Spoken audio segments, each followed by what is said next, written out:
Academia Credo, para la reforma de toda la vida y la cultura.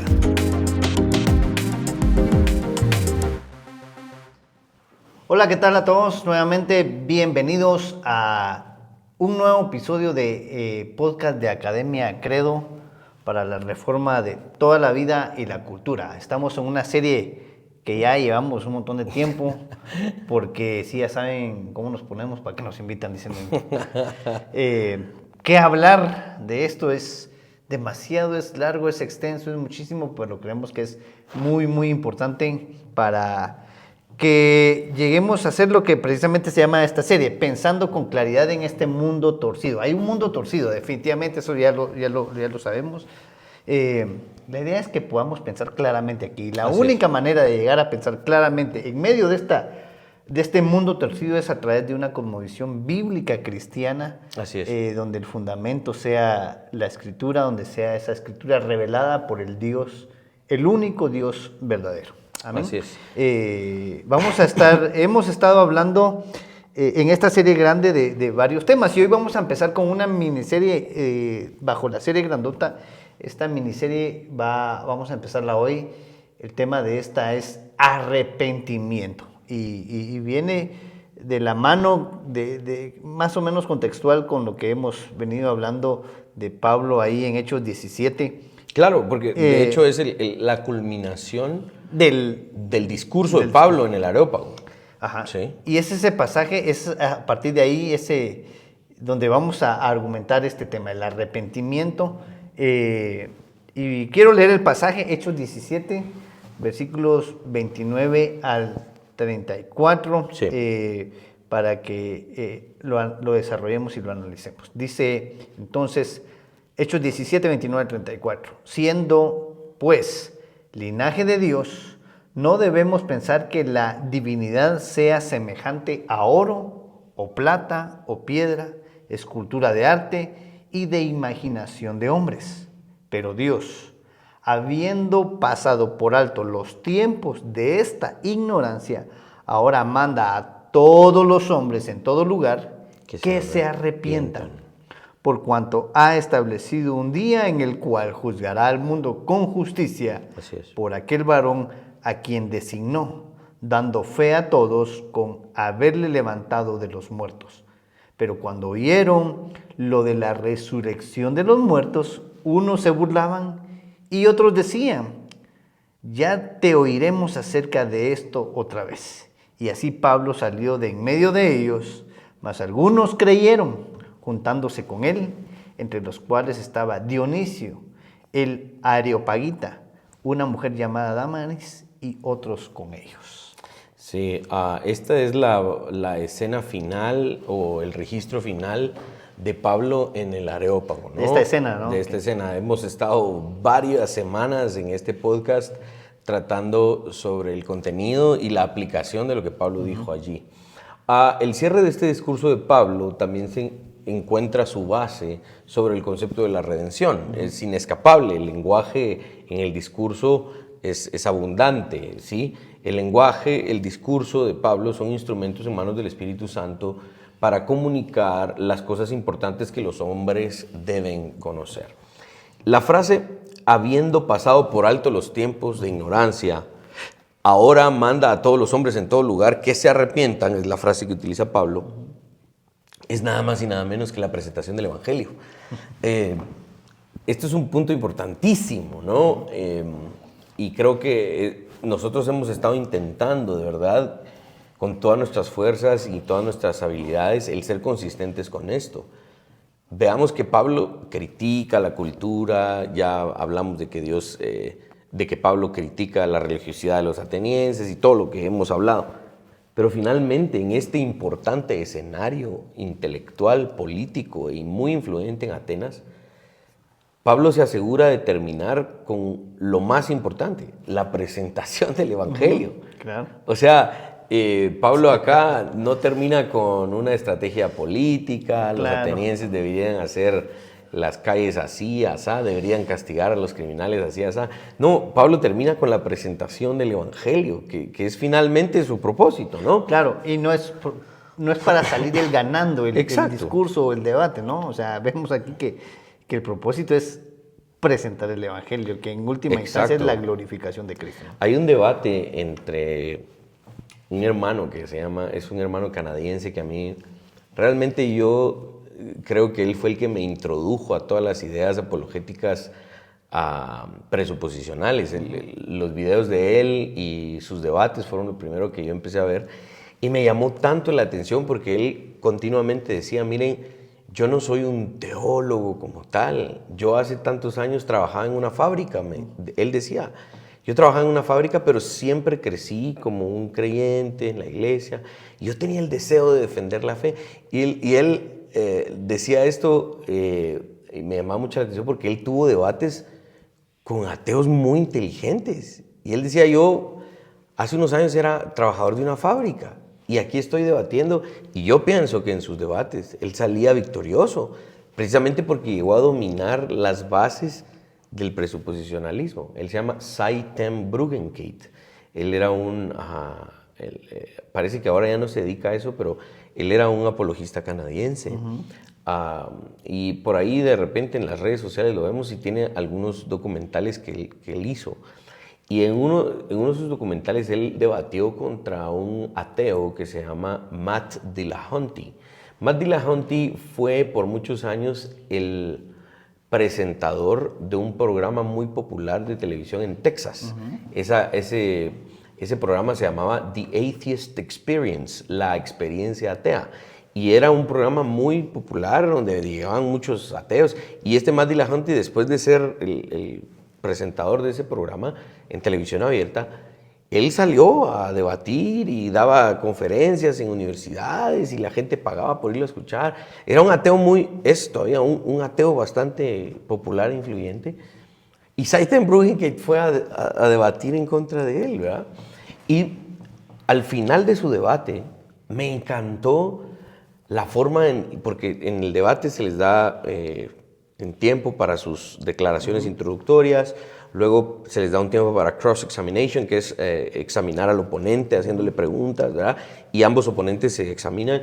Y finalmente, después de esas rondas de espacio, cada ponente, digamos, termina con sus declaraciones finales y ahí termina el debate.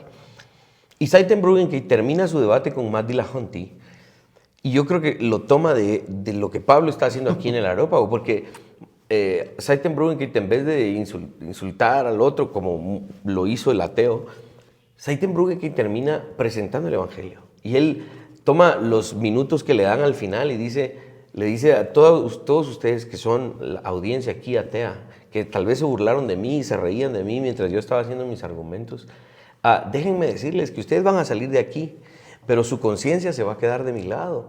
Y él presentó el Evangelio fue un hermoso final que yo creo que lo está copiando aquí de Pablo. O sea, finalmente no me quieren creer, ustedes no están dispuestos a escuchar esto, pero lo más importante que yo quiero decir es arrepiéntanse.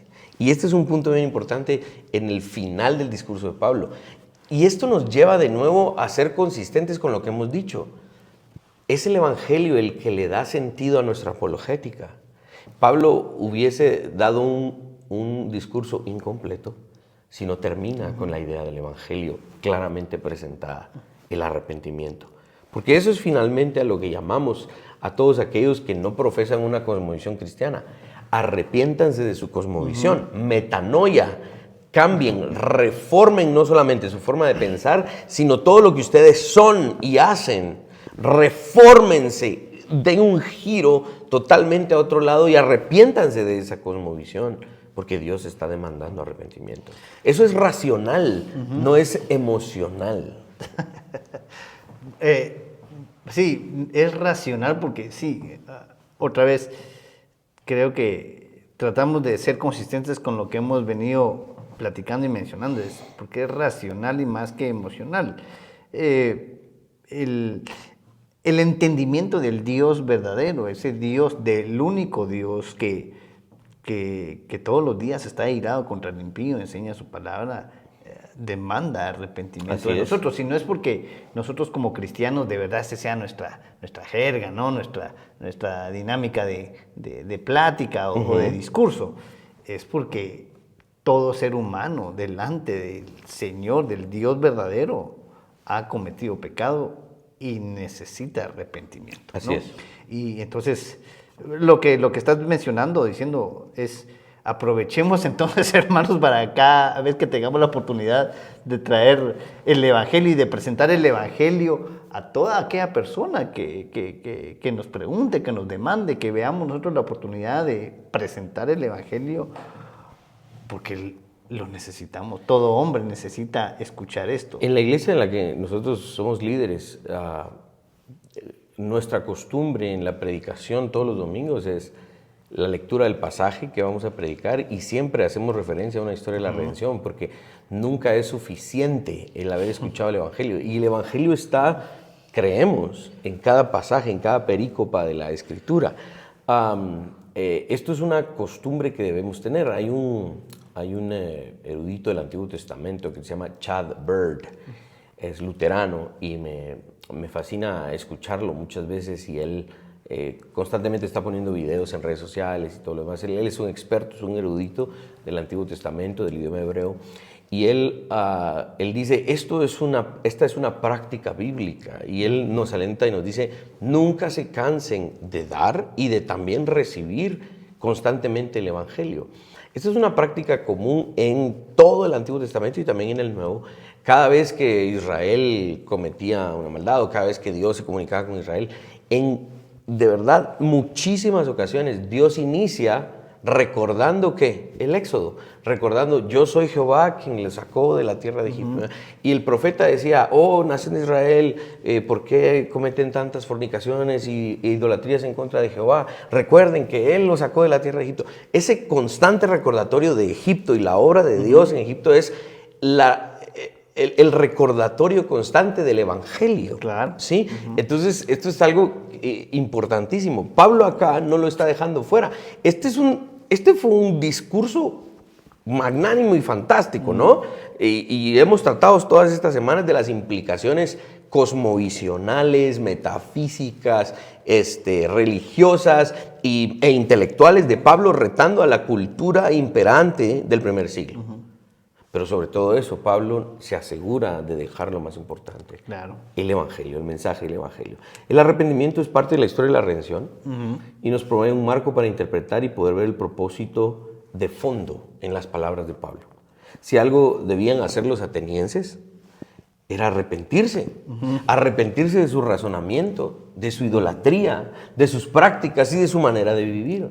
Pablo retó intelectualmente a la élite académica y a la élite política del Areópago con un mensaje finalmente: arrepentidos, arrepiéntanse. Y esto es, yo creo que es algo fantástico porque nos ayuda a entender que el Evangelio no solamente tiene lugar en nuestros debates académicos, sino que le da sentido a nuestros debates, Claro. a nuestros razonamientos. Sí, cuando decís que le da sentido es porque, sí, todo lo demás no tiene sentido. Exacto. Sin el fin del Evangelio, ¿no? O sea, hermanos, ¿para qué debatimos con algún familiar? ¿Para qué debatimos con algún... Para que haya arrepentimiento. Sí, claro, por supuesto. Entonces, porque nosotros lo encontramos en algún momento, ¿no? Exacto. O sea, entonces, esto con humildad, esto con paciencia, esto de la manera en que Dios mismo ha establecido que nosotros presentemos la defensa de nuestra fe, precisamente con esta idea de presentar el Evangelio, de presentar esta historia de la redención y veamos lo importante que esto es, porque en los círculos en los que nos desenvolvemos no perdamos la oportunidad de presentar el Evangelio. Amén. A todo aquel que nos demanda esa razón de Exacto. nuestra fe, de nuestra Ahora, esperanza. veamos un poco el contexto, porque aquí también hay algunos elementos que Pablo toca al final de su discurso, elementos contextuales que no habíamos considerado en versos anteriores. El escritor de este pasaje, Lucas, está registrando lo que Pablo dijo en el Areópago, resalta de manera muy enfática la burla hacia Pablo, ¿sí? Exactamente en el momento en el que el discurso hace referencia a un punto, la resurrección de los muertos. Y obviamente también Pablo ahí está haciendo referencia a la resurrección de Jesucristo. ¿Qué nos dice esto?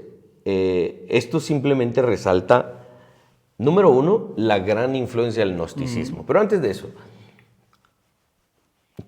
a mí me parece muy interesante y curioso que todo el resto del discurso los atenienses lo estaban escuchando. Tal vez no lo estaban recibiendo, ni aceptando, ni estando de acuerdo con Pablo, pero durante todo el discurso estaban escuchando con atención y Lucas no registra que exista una objeción durante esa parte del discurso.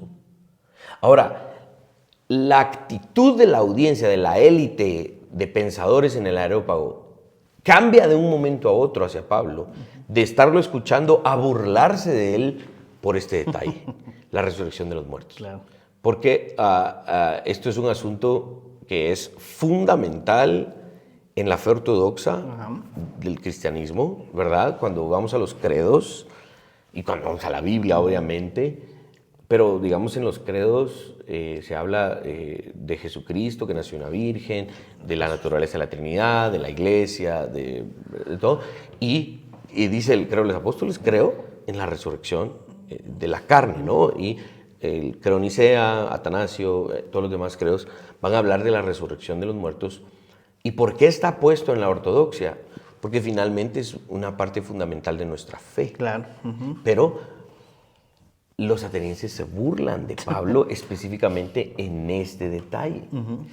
¿Y por qué? Porque aquí encontramos otro gran problema de la iglesia en el primer siglo, el gnosticismo. Y este es un detalle contextual que necesitamos desarrollar. Recordemos que el gnosticismo buscaba escapar de la materia y apelaba a una experiencia meramente espiritual. Ya hemos hablado del cómo otras partes del Nuevo Testamento lidian contra la herejía del gnosticismo del primer siglo. Por ejemplo, hablamos de que este movimiento no eran unas cuantas declaraciones por ahí o no era algo tan pequeño, sino que los gnósticos llegaban incluso a ser iglesias numerosas, ¿sí? En muchas partes del oikomene, muchas partes del mundo conocido. Que de hecho, cuando llegamos a la historia de Marción, vamos a ver que Marción establecía sus propios ancianos. Y el objetivo de los ancianos de esas iglesias de Marción, esas iglesias gnósticas, era debatir la doctrina de los apóstoles de Jesús, ¿sí? Algunos creen, por ejemplo, que en el primer siglo existía un maestro gnóstico llamado Cerinto, que se escribe con C, Cerinto, ¿verdad? Cerinto. Algunos creen que este Cerinto era un hombre que había estado en una de las iglesias fundadas por el apóstol Juan, el discípulo amado. Y algunos creen que Juan está escribiendo de este Cerinto cuando escriben sus cartas, salieron de nosotros, mas no eran de nosotros. Porque si fueran de nosotros hubiesen permanecido con nosotros, pero el hecho de que hayan salido demostró que nunca fueron de nosotros, dice Juan. Hay una anécdota en una tradición, esto no está en la escritura, pero hay una anécdota muy temprana, de que en uno de estos baños termales, en una de estas ciudades, en Éfeso o en un lugar por ahí, el apóstol Juan estaba en estas aguas termales con algunos de sus discípulos en las iglesias que había fundado y estaban tomando un baño cuando de repente Cerinto entra con algunos de sus seguidores a estos mismos baños y dice que el apóstol Juan se enroló en un debate tan acalorado contra este Cerinto que el mismo apóstol Juan se levantó y le dijo a sus discípulos, vámonos de aquí, y gritó a sus discípulos que jamás se juntaran, ni platicaran, ni conversaran con este hereje Cerinto. Algunos creen que esta historia es verídica, ¿no? Y y podría ser muy cierto de la forma en la que vemos que el apóstol Juan trata y ataca a la doctrina del gnosticismo. El apóstol Juan es uno de los apóstoles que más duro le da al tema del gnosticismo cuando habla acerca de que el anticristo es aquel que niega que Jesucristo ha venido en carne. Entonces, Gentry y Demar y otros escritores nos ayudan a entender lo impersonal de esta tendencia herética en el primer siglo y que obviamente se oponía a la resurrección de la carne, porque la carne era para los gnósticos todo lo que es malo. Si Dios existe, ha de ser espíritu y ha de ser bueno. Él no debería tener nada con la carne. La influencia gnóstica era una herejía muy poderosa en el primer siglo. Por eso es que estos atenienses empiezan a burlarse, para que veamos la influencia que tenía esta idea gnóstica en el primer siglo. Sí, esta idea gnóstica no es solo del primer siglo. Continúa por varios siglos. Bueno, de hecho, hoy tenemos... Hoy existen gnósticos todavía. O sea, sí tenemos muchas ideas gnósticas hoy. Entonces, es en este contexto que es importante que nosotros entendamos, porque lo que vamos a desarrollar tiene que entenderse a la luz de este contexto. Recordemos que no podemos descontextualizar las cuestiones porque probablemente le encontremos una mala interpretación si descontextualizamos el pasaje como tal. Sí. Entonces, esto es importante. Vean que Pablo acá está haciendo la referencia específicamente a ese Cristo resucitado. Exacto. ¿No? A ese Cristo resucitado. Y hay burlas, como bien lo mencionás, burlas acá por parte de algunos griegos, pero yo me quiero quedar con la parte otra vez con la parte de la historia de la redención, que en medio de esa burla, en medio de esa presentación del Evangelio de Pablo, algunos creyeron. Exacto. Y si algunos creyeron, hermanos, en medio de lo que podamos estar nosotros viviendo en algún momento de presentar el Evangelio, de alguna burla, Dios va a alcanzar con su misericordia a alguien y solo nos demanda a nosotros pues, que seamos testigos y que hablemos y que presentemos todas las bases de nuestra fe cristiana, incluyendo esta resurrección, porque podemos ser acusados en algún momento o ¿cómo es eso posible, la resurrección de los muertos? ¿Cómo es posible que lleguemos? O sea, de verdad es un tema que es importante porque en la fe cristiana yo veo que se resalta mucho el nacimiento de Cristo, ¿no? Se resalta mucho su pasión, su muerte. Pero se deja un poquito ahí atrás, relegado el tema de su resurrección, que es importante. Muy importante. Y que claramente las Escrituras dicen que si Cristo no hubiera resucitado, fuera nuestra fe. Amén. Sí. Esto es de verdad central, por eso es que Pablo no lo deja fuera. Sí, claro. Pablo es consistente con lo que escribe en otras de sus cartas cuando dice: yo no vengo a ustedes con elocuencia de sabiduría o con palabrería, vengo con vana palabrería, sino que vengo con el poder de Jesucristo crucificado. Y en otras partes decía: yo predico a este Jesucristo y a este resucitado. Esto es un asunto central. No podemos avergonzarnos no solo de la idea y la doctrina, sino de la realidad de que Jesucristo murió, su cuerpo experimentó la muerte y después de 3 días, que ojo, contextualmente de nuevo, en la cultura judía, para que se extendiera un certificado de defunción, una persona tenía que ser declarada después del 3er día muerta. ¿Por qué? Porque habían enfermedades tan duras que a veces parecía que un hombre estaba muerto y lo enterraban, y que sí, no estaba muerto, sino que lo habían dado por muerto, y un día después se empezaba a gritar desde la tumba: ¡auxilio, auxilio!, porque lo habían enterrado y no había muerto.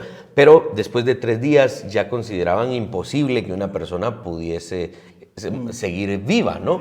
Exacto. Y Jesucristo, por eso es que al 3er día resucitó, ¿sí? Y resucitó porque sí creemos que Él entregó su vida en la cruz del Calvario, y Él es Él es Señor y Dios Padre es tan poderoso que la muerte retrocede ante Él.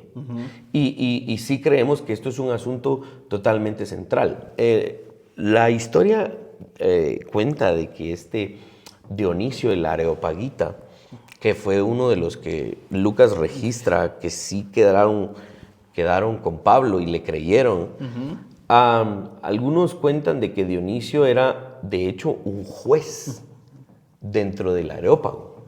Algunos creen que no era solo una persona, un oyente más allí, sino que Dionisio era un hombre probablemente muy influyente. Algunos creen que hasta un juez del Areópago. Y creyó a Pablo a pesar de los reclamos antignósticos de Pablo, porque él sí creía en la resurrección de Jesucristo y también en la resurrección de la carne o la resurrección de los muertos al final de la historia. Pero Dionisio se convierte en el primer pastor de una iglesia cristiana en Atenas. Y esto no lo he confirmado yo, no he ido nunca a Grecia a hacer un tour o algo por el estilo. Si alguien de ustedes nos quiere invitar para como un viaje de investigación para la Academia Credo, estamos totalmente anuentes a ir. Claro. Pero dicen que existe una placa en conmemoración a este evento, a este discurso de Pablo, donde estaba el Areópago, y se recuerda a Dionisio como uno de los que creyó a Pablo, ¿no? Entonces, esto es algo no tan pasajero, ¿no? Fue un evento muy importante, ¿verdad? Claro. Por eso es tan importante el tema del arrepentimiento, que básicamente es el tema central de esta miniserie. Porque Dios demanda a cualquier hombre en todo lugar que se arrepientan, independientemente de cuál ha sido su interpretación o su cosmovisión de vida. En este caso, hablando de los griegos acá, de los filósofos, que no eran cualquiera, ¿no? Era gente de la élite, ¿no? Y a ellos demanda arrepentirse y que crean en este Cristo resucitado. Todos, en algún sentido, debemos entender que necesitamos creer en ese Cristo resucitado y que está vivo. Eso es otra cuestión que a mí me gustaría por lo menos remarcarla ahorita, aprovechando, es resucitó, y eso implica que Él está vivo hoy. Sigue estando vivo hoy, porque como Pablo bien mismo lo dice en otros pasajes, Él mismo es el que sustenta todas las cosas con el poder de su palabra. Porque en Él somos, nos movemos, ¿no? En Él existimos, vivimos. Por medio de Él y para Él son todas las cosas. Entonces, otra vez, haciendo sentido lo que hablamos en el podcast anterior, entonces eso le da sentido a nuestra vida cristiana. Sin la resurrección de Cristo, nuestra vida cristiana no tendría sentido ni propósito. Entonces, este ejemplo de Pablo, primero, la doctrina de Pablo está siendo remarcada aquí. Pablo está predicando el Evangelio y está remarcando la doctrina de la resurrección y la realidad de la resurrección. Pero esto nos da un ejemplo en nuestras pláticas, conversaciones con personas con las que hemos intentado evangelizar, no esconder los elementos fundamentales de nuestra fe. Claro. ¿Verdad? No escondemos. Cuando alguien dice, mira, vos me estás intentando evangelizar y todo, si vos crees eso de que Jesucristo resucitó, murió y resucitó, no nos pongamos con, sí, mira, pues, pero eso lo vamos a tratar después, cuando lleves más tiempo de ir a la iglesia. No, o sea, ¿vos crees que Jesucristo resucitó de verdad? O sea, murió, lo enterraron en una cruz y resucitó. Sí, sí, Pablo no tuvo empacho en decir, este es el Jesucristo resucitado y ustedes necesitan arrepentirse y arrodillarse ante Él. Ese es nuestro mensaje, porque es un asunto fundacional, un asunto fundamental de nuestra fe. Entonces, no debemos esconder esto. Y sea el lugar en donde estemos. Yo pongo siempre este ejemplo. He tenido la oportunidad de evangelizar personas que no saben leer ni escribir, ¿verdad?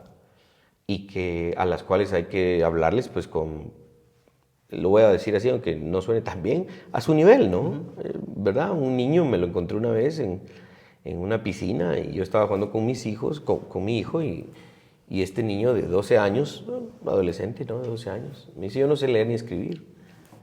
Y de repente mi hijo le dijo, es que esa piscina es bien honda, es como de 3 metros. Y mi hijo dice, como del tamaño de Goliat. Y este niño que no sabía leer ni escribir dice, ¿quién es Goliat?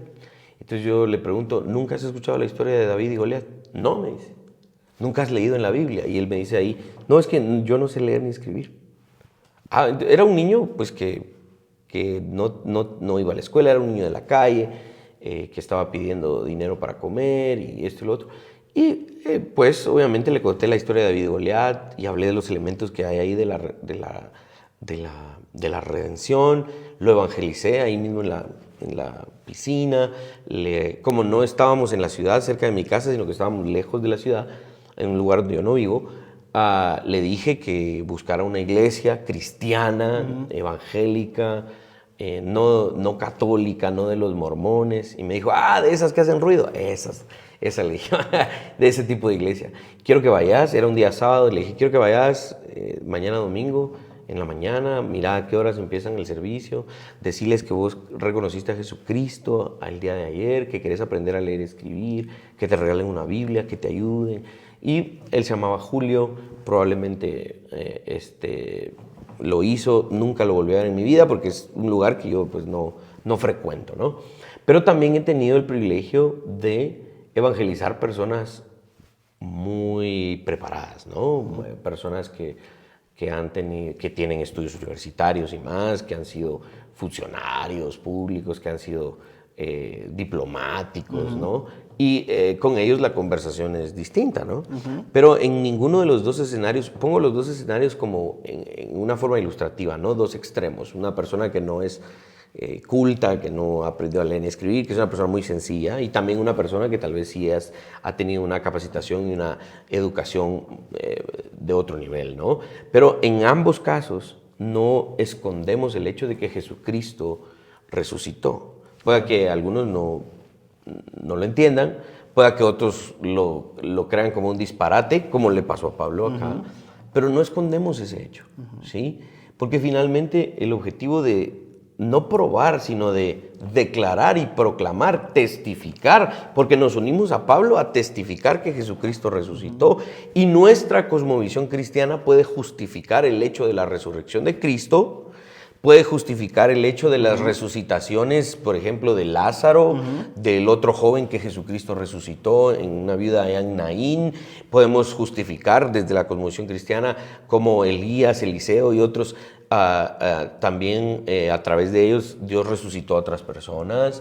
Y podemos justificar con elementos de nuestra cosmovisión que en el futuro la resurrección será un hecho real y físico, así como Jesucristo es las primicias de la resurrección. Entonces no escondemos esto y tomamos de Pablo el ejemplo que no lo dejamos fuera de nuestra intelectualidad. No es que nosotros sí, los cristianos, podemos llegar a ser inteligentes, pero ya estos asuntos milagrosos, eso está fuera del intelecto. Necesitas la fe que alcanza allí, porque eso no lo considera tu intelecto. No, creemos y nos unimos a Pablo, que en nuestro debate, en nuestra acusación de falta de justificación en otras cosmovisiones, ahí mismo, en nuestra intelectualidad cristiana, creemos que Jesucristo resucitó y nuestra cosmovisión puede justificar esa resurrección. Claro. Se nos fue el tiempo. Ya, se nos fue el tiempo. Después vamos a dejar entonces el significado original de esto para la próxima ocasión. Entonces, el arrepentimiento es importante, como lo dijiste, es una cuestión no solo en Cristo, sino hay una esperanza para nosotros. ¿Por qué aquí la lucha de Pablo es contra los gnósticos? ¿Y por qué se burlan de ellos? Porque sí, ellos tenían bien claro que aquello material, aquello malo, ahí sí iba a quedar. nosotros tenemos una esperanza, hermanos, que esto corruptible, esto físico corruptible, se vestirá de incorrupción. De incorrupción, ¿no? así es. Porque la Biblia lo enseña, se promete en la Escritura y nosotros lo creemos. Habrá resurrección también para nosotros algún día. Amén. Donde lo material, lo corruptible se vista de incorrupción, así como Cristo también fue las primicias de todo esto.